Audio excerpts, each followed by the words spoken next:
آج میں آپ کو ایک ایسا ایمان افروز واقعہ سنانے جا رہا ہوں جو ہمیں یہ سبق دیتا ہے کہ انصاف کبھی ضائع نہیں ہوتا، بلکہ اللہ تعالیٰ ایک نہ ایک دن ضرور انصاف فرماتا ہے۔ الفاق شہر میں دو پڑوسی رہتے تھے۔ ایک غریب مگر نہایت دیانتدار شخص تھا، جبکہ دوسرا بہت مالدار لیکن لالچی تھا۔ غریب آدمی نے برسوں کی محنت سے تھوڑی سی رقم جمع کی اور حفاظت کی خاطر اپنے امیر پڑوسی کے پاس امانت رکھوا دی۔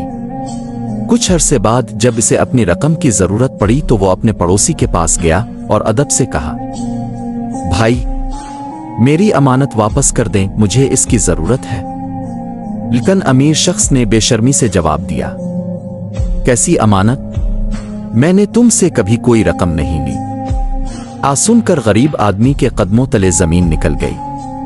اس نے بہت سمجھایا مگر امیر شخص اپنی بات سے نہ ہٹا۔ غریب آدمی نے دل ہی دل میں کہا، اے اللہ، تو سب کچھ جانتا ہے، اگر میں سچا ہوں تو میرا حق مجھے ضرور دلانا۔ کچے ہی دن گزرے تھے کہ امیر شخص کے کاروبار میں اچانک نقصان شروع ہو گیا۔ تجارت بند ہونے لگی، مال ضائع ہونے لگا اور لوگوں کا اعتماد بھی ختم ہو گیا۔ وہ حیران تھا کہ آخر یہ سب کیوں ہو رہا ہے۔ آخرکار اسے اپنی غلطی کا احساس ہوا۔ وہ روتا ہوا غریب آدمی کے گھر پہنچا، اس سے معافی مانگی اور اس کی پوری امانت واپس کر دی۔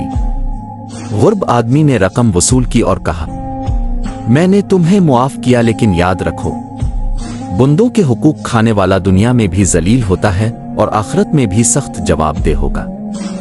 ناظرین کرام، اس واقعے سے ہمیں یہ سبق ملتا ہے کہ ظلم وقتی طور پر کامیاب نظر آ سکتا ہے، لیکن اللہ تعالیٰ کے ہاں انصاف میں کبھی دیر ہو سکتی ہے، اندھیر نہیں۔